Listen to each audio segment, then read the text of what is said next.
साध संगत जी, प्रेम से कहना धान निरंकार जी। एक नई साखी के साथ स्वागत है आप सभी का आपके ही अपने चैनल पर। आज की साखी का विषय है एक रिश्ता ऐसा भी। चलिए सुनते हैं आज की ये साखी। साध संगत जी, दिसंबर की कड़ाके की ठंड, ऐसे में दिल्ली तक के सफ़र में रात में ट्रेन में सब अपने अपने गर्म लिहाफ में दुबके हुए थे। राजन भी अपनी सीट पर बस बैठने की तैयारी कर ही रहा था। सोने से पहले एक बार फ्रेश होने के इरादे से वो वॉशरूम की तरफ गया। वॉशरूम के बाहर की ओर दरवाजे के सामने एक अधेड़ उम्र की महिला एक छोटा सा थैला लिए बैठी थी। शायद उस थैले में उस महिला का सामान था। गर्म कपड़ों के नाम पर मात्र एक पतला सा शॉल ओढ़े हुए थी, जो ठंड से राहत देने के लिए काफ़ी नहीं थी।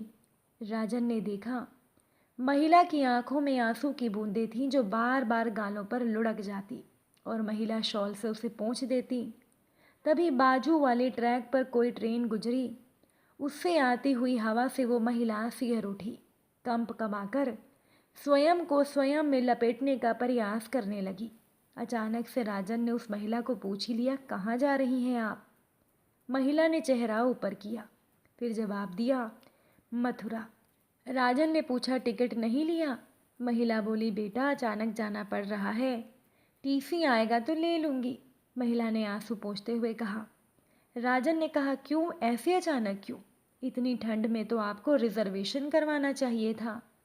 पता नहीं क्यों पर राजन को उस महिला से एक जुड़ाव सा महसूस हो रहा था कि तभी उस महिला का जवाब था, बेटा अभी अभी पता चला कि मेरी बेटी के घर संतान का जन्म होने वाला था और अब मेरी बेटी की मृत्यु हो गई है। कहते कहते वो महिला रोने लगी। राजन कहने लगा, ओह तो आप अकेली, परिवार का कोई और सदस्य है? राजन ने कुछ पूछना चाहा। महिला बोली, कोई भी नहीं है, हम माँ बेटी ही एक दूसरे का सहारा थी। अभी साल हुआ बिटिया का ब्याह किया था। महिला रोते हुए बोली। इतने में टीसी आ गया। राजन महिला की मनःस्थिति अच्छे से समझ रहा था। उसने महिला का टिकट बनवाया और उसे सीट पर बिठाकर अपना एक कंबल निकाल कर ओढ़ा दिया। वो महिला भी हैरानी से राजन को देखती रही। बेचारी कुछ भी बोलने की हालत में नहीं थी। उसे तो राजन के रूप में जैसे स्वयं भगवान मिल गए थे। राजन ने कहा, माँ जी आप ये 1,000 रुपये अपने पास रखें और अपना पता मुझे नोट करवा दें, और फिर कभी ऐसा मत कहिएगा कि आपका इस दुनिया में कोई नहीं है। ये आपका बेटा है ना। हर महीने जितना भी संभव होगा मैं पैसे भेजूंगा और जब भी मौका मिलेगा मैं आपसे मिलने आऊँगा। माँ जी मैं आप पर कोई उपकार नहीं कर रहा हूँ, मुझे भी आपके रूप में माँ मिली है। कहकर राजन ने उस महिला की चरण स्पर्श कर लिए। महिला की आंखों से अविरल अश्रुधार प्रवाहित हो रही थी और उस महिला को सब कुछ स्वप्न की तरह लग रहा था। महिला कंबल ओढ़े चुपचाप लेटी राजन को निहार रही थी और राजन अपने पर्स में लगी हुई अपनी माँ की तस्वीर को देख रहा था। कड़ाके की ठंड में जहाँ लोग अपने अपने बिस्तरों में दुबके हुए थे, वहाँ अपनेपन के गर्म लिहाफ से जिंदगी के सफ़र में एक अतुलनीय रिश्ता बन चुका था। साथ संगत जी, एक घर परिवार की बात है कि जिस दिन घर के बेटे ने विदेश जाने की बात बताकर अपनी माँ शांति जी को वृद्धाश्रम में छोड़ा, वो टूट सी गई थी। पर शांति जी करती भी क्या। पति की असमय मृत्यु के बाद दोनों बेटों को अच्छी शिक्षा दिलाने के चक्कर में वो खुद का मकान नहीं बना पाई थी। उनका बड़ा बेटा बम्बई में अच्छे पद पर था, पर अपनी पत्नी के दबाव में उसने माँ से रिश्ता ही तोड़ लिया था और अब उनका छोटा बेटा भी अपने परिवार के साथ विदेश जा रहा था। छोटे बेटे ने कहा, माँ वहाँ पर सब कुछ ठीक होते ही मैं तुम्हें बुला लूँगा। अब 3 दिन तक शांति जी वृद्धाश्रम में गुमसुम ही रही। चौथे दिन उन्होंने वहाँ के प्रबंधक से मिलकर पहले रसोई की व्यवस्था का काम संभाला। फिर धीरे धीरे वो पूरे वृद्धाश्रम पर छा गई। हर कोई उनके ऊपर किसी न किसी तरह निर्भर हो गया था। हर किसी का दर्द बांटने में माहिर थी वो। और आज 4 साल के बाद जब उनका बेटा उन्हें वापस लेने आया तो वृद्धाश्रम में सबके चेहरे उतर गए थे। वृद्धाश्रम के प्रबंधक ने कहा, शांति बहन हमें बहुत खुशी है कि अब आप अपने बेटे के पास जा रही हैं, अपनों के बीच जा रही हैं। पर आपके बिना बात पूरी करने से पहले ही वृद्धाश्रम के प्रबंधक का गला रूंध गया। शांति जी ने कहा, मैं अपनों के बीच ही हूँ और मैं कहीं नहीं जा रही।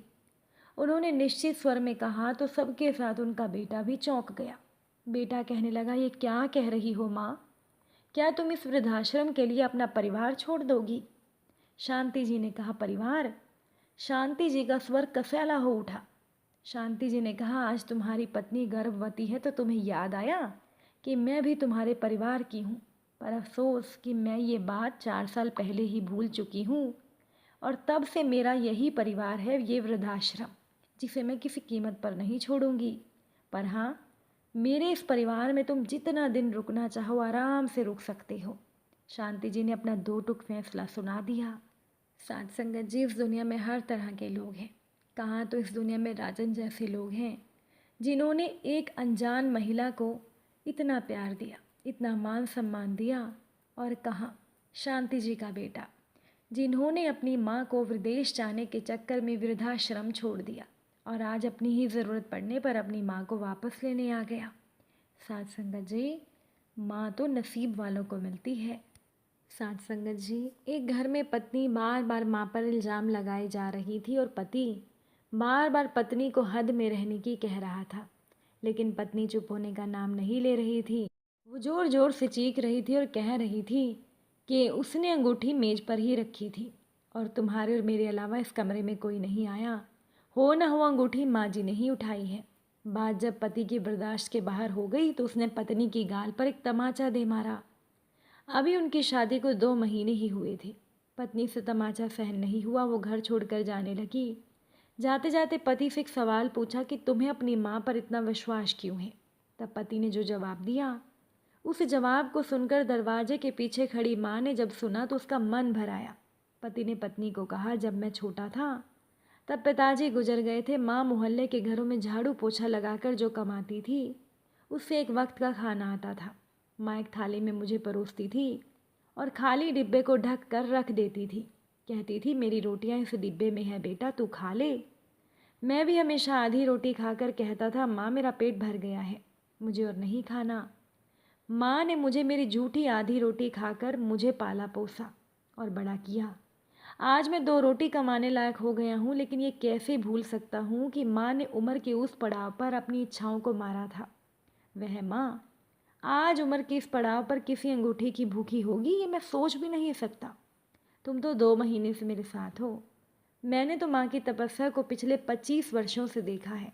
ये सुनकर माँ की आंखों से आंसू बह निकले।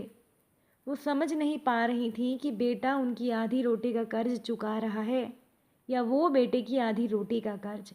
तभी पत्नी आई, भरे गले से बोली, मुझे माफ़ करना माँ जी, मैंने आप पर शक किया।